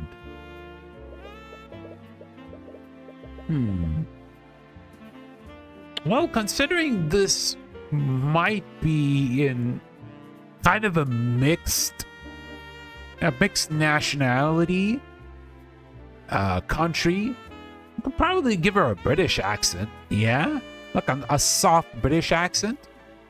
Maybe we could try that. I'm terribly sorry if I startled you, but I couldn't help overhear your conversation. As the girl approaches your table, you see another student frantically running after her. Eris, you can't just... I'm so sorry. Oh, it's fine, Wallace. I'm sorry, but who are you two? Sorry, that was incredibly rude of me. My name is Eris Ilmatter. Occupation student. And this is Wallace Nightgrave. We're both students here. Hi. He's a student. And not to be rude, but that was a private conversation. Just how much did you hear? I wonder. Reading about the supernatural is actually a hobby of mine. I might be able to help you with your research, Mr. Cuthbert. Now, what makes you so sure that is what we're researching? Mr. Cuthbert has a bad habit of muttering to himself when he thinks. I assumed that his research has something to do with the supernatural. Oh yeah, there's the bandages. Yeah. You feel a piercing side glance from Miss Timora. You avoid eye contact with her. But anyways, do you mind if I ask you a few questions? Of course. I'd be happy to help. Wait. Fine, I suppose it wouldn't hurt. What was that glitchy thing that showed up? Did you guys see that? It just all of a sudden just glitched. I wonder if it has something to do with his Eye of Horus. Just remember to show some discretion, Tyrion. Right. Alright, let's talk to her. Eris and Wallace. So you two are students at the Imperial Academy? Yes. I'm currently studying illusion magic. Illusions? That's the kind of magic that lets you turn invisible, right? Technically, yes. A few mages ever reach a level high enough for that. I'm a bit embarrassed to admit that I'm not able to cast invisibility. That's still pretty cool. What about you, Wallace? Wallace has his own unique field of study. It's probably not your place to pry.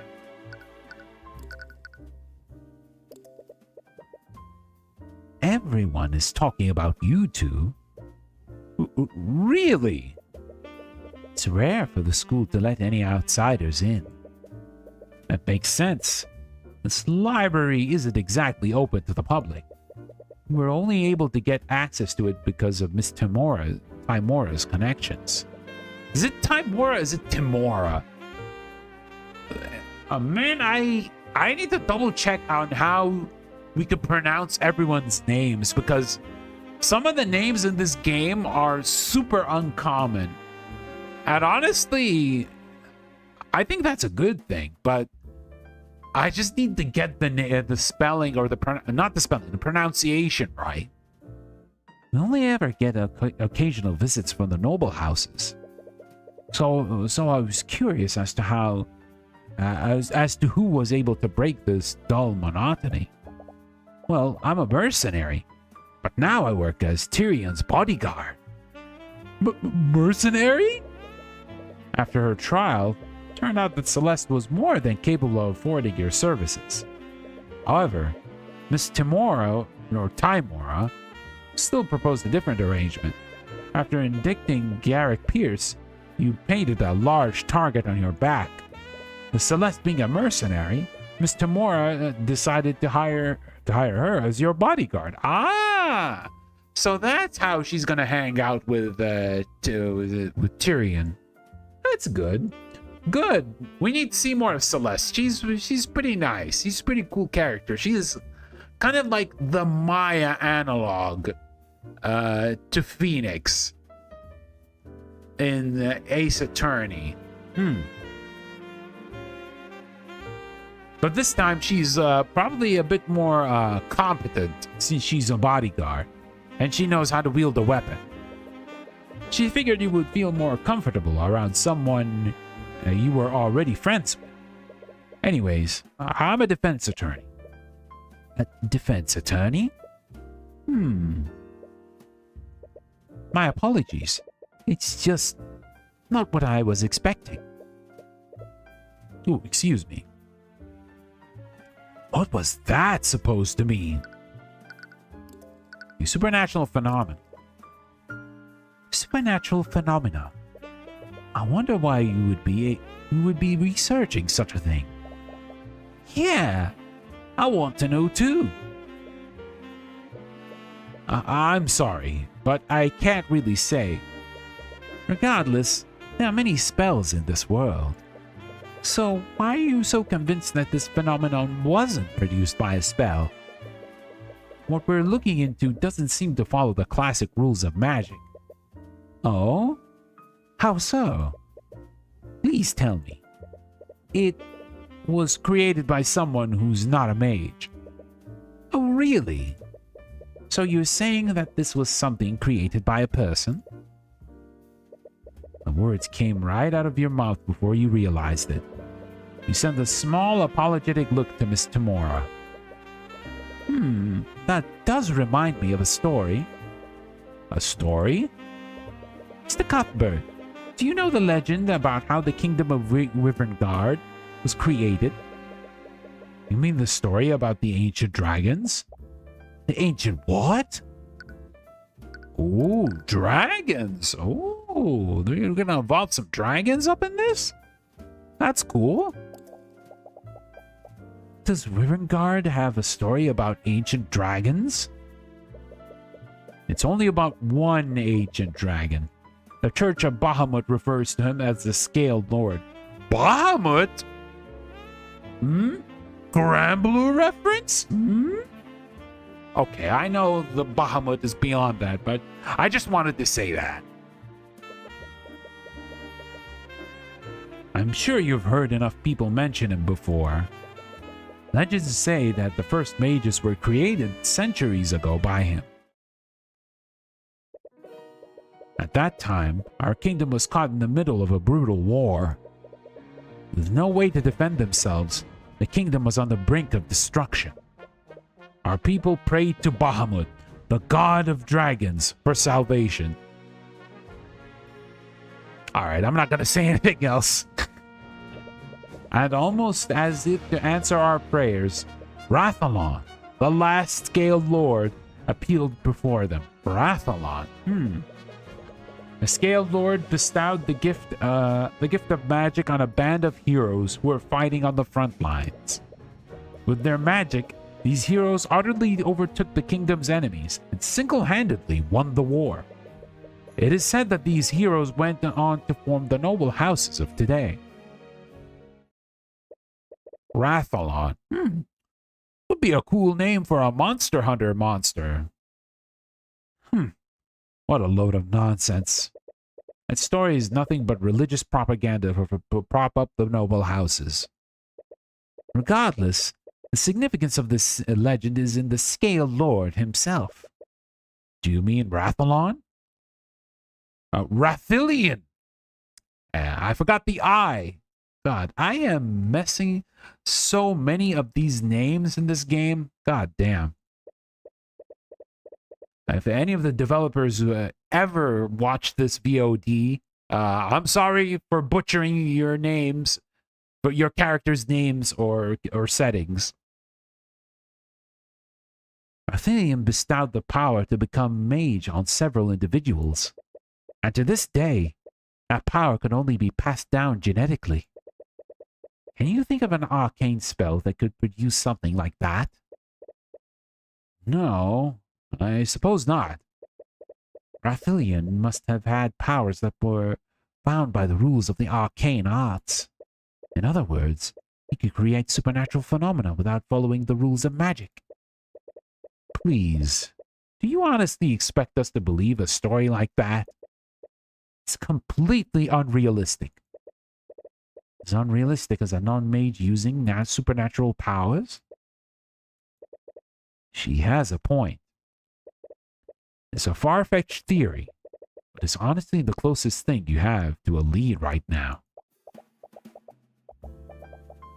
Ah, of course, it would be you lot making all of this noise. Suddenly, a woman who appears to be an instructor approaches you. Ooh, okay. You lot. So she definitely also has a British accent, but probably sounds a bit more haughty. She looks upon each of you with an equal amount of disdain. Professor Bellwether! Oh, damn, she looks pretty cool. That is Professor Bellwether to you. But didn't he just call you? I knew letting you rabble into our walls would lead to nothing but trouble. You even started associating with our malcontents. The headmaster gave us express permission to be here. If you have an issue with that, take it up with him. I'll have you know that I was on my way to do just that. Wallace? Yes? How am I supposed to understand when you're just stuttering? Yes, Professor Bellwether. Straighten out your uniform and fix that awful hair. You look like a street urchin.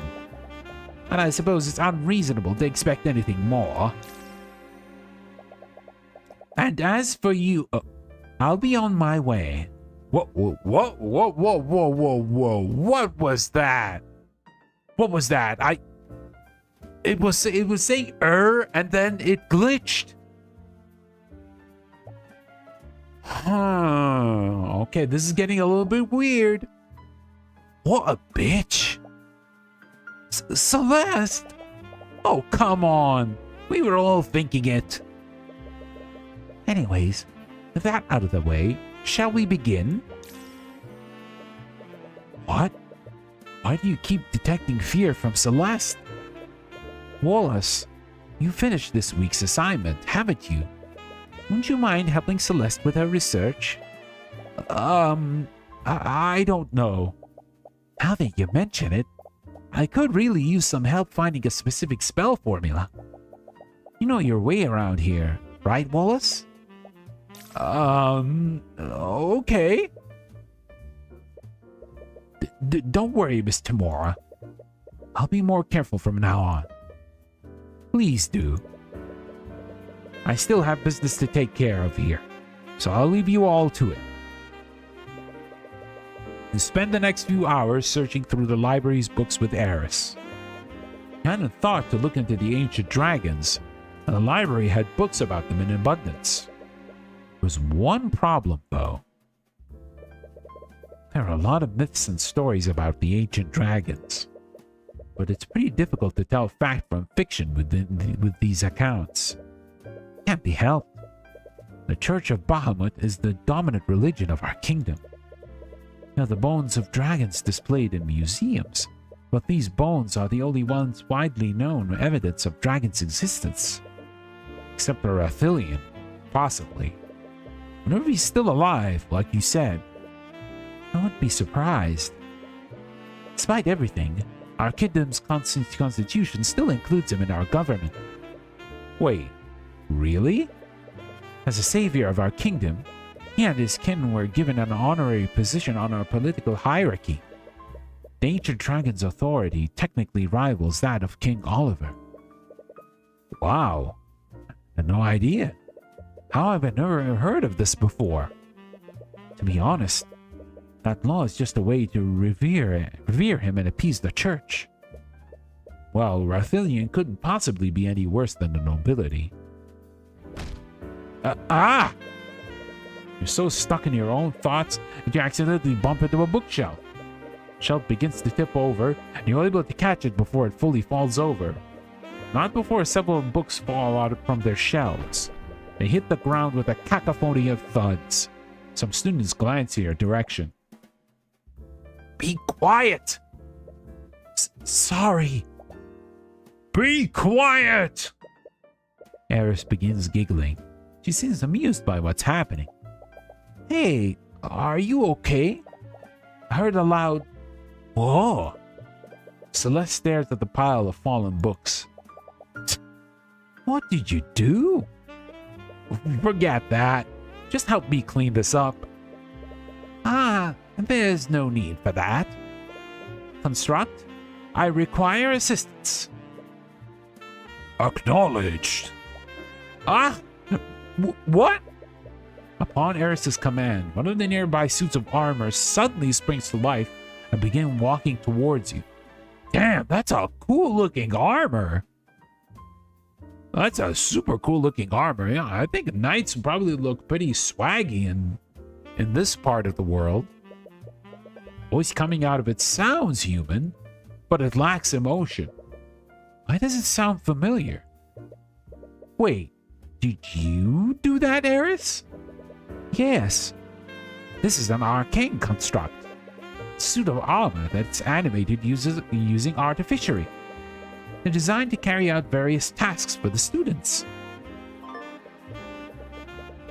Okay, arcane constructs are suits of armor that are animated using artificery and carry out simple tasks when ordered to. Ones in the Imperial Academy speak using the voice of Catherine Bellwether. Ooh, okay, so we'll use her voice then.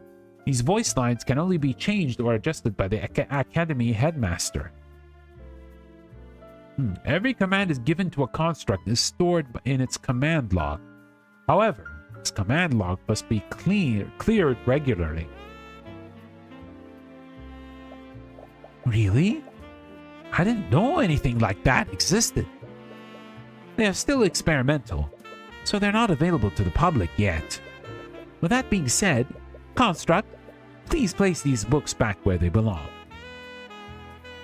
Acknowledged. On Eris's command, the Construct begins quickly picking up the books. Moves with inhuman efficiency. After only a few seconds, all the books are back on their shelves. Wow! So they do whatever you tell them to do. Well, there are limits to... Construct, tell me I'm the fairest maiden you've ever seen. Command rejected. Oh, what? Oh, that's cute. I guess they're not allowed to lie. You feel a sharp pain on your side as Celeste quickly jabs you. The Construct's voice is just a series of pre-recorded messages. Not sure if you noticed, but it uses the voice of Professor Bellwether. Unfortunately, you can't make them say anything other than what is recorded. Only the headmaster can change those settings. Artificiary that can record audio. Never seen anything like it. But you just said that they're experimental, right? Maybe if I keep asking it, it'll just give up and do it. I would advise against that. Even if the commands are rejected, they're still stored in the Construct's command logs. Anyways, should probably get back to work. Fine. You read more about the ancient dragons. But most of the stories read more like fables than actual historical accounts. I don't feel like I'm making any progress. Suddenly, you hear a thunderous, low-pitched sound blare across the room. It sounds like a high-pitched horn, but with its volume turned up to unnatural levels. What? Celeste, do you hear that? Ugh, how can I not?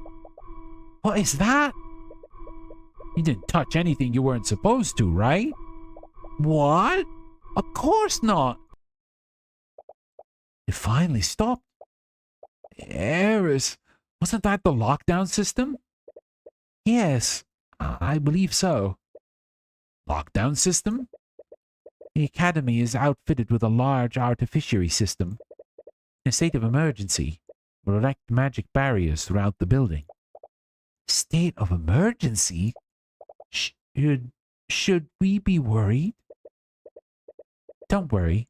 Lockdown is designed to keep everyone safe. We're safe as long as the barriers are up. But Miss Tamora, she said she was going to do something on campus. I'm terribly sorry. Suddenly hear a disembodied voice echo through the library. Sounds like it's being projected magically. It's the headmaster. He's using the intercom system. Students and faculty, please remain calm. There's been a murder on the Academy grounds. What? Please stay where you are and wait for law enforcement to arrive. Damn it, we have to get out of here. I'm afraid that's not possible. Lockdown system protects and locks each room. We can't leave this room until it's deactivated. Well, we won't know until we try. You run to the entrance and begin frantically pulling on the door's handle. You try to put all your strength into prying it open, but it doesn't even budge. Tyrion, stop! But Miss Tamora! I know you're worried about her. There's already been a murder. We don't know where the attacker is, or if they're still armed. The best we can do right now is stay here and wait. She's right. Damn it!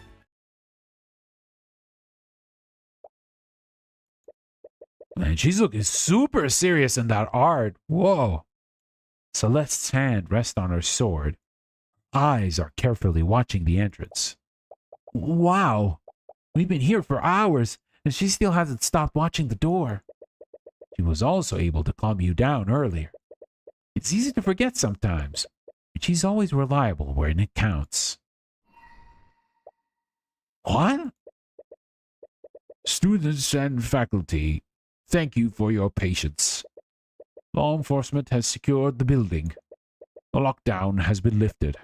However, please remain in the building until... Headmaster's barely finished with his message before you're out of the door. Tyrion?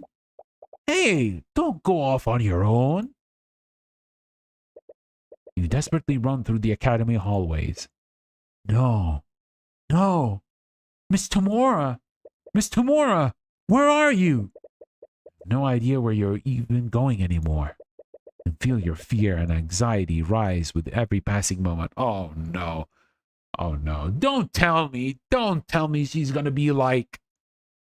Don't tell me she's gonna be like Mia from Ace Attorney as well. Come on. Where is she? Oh.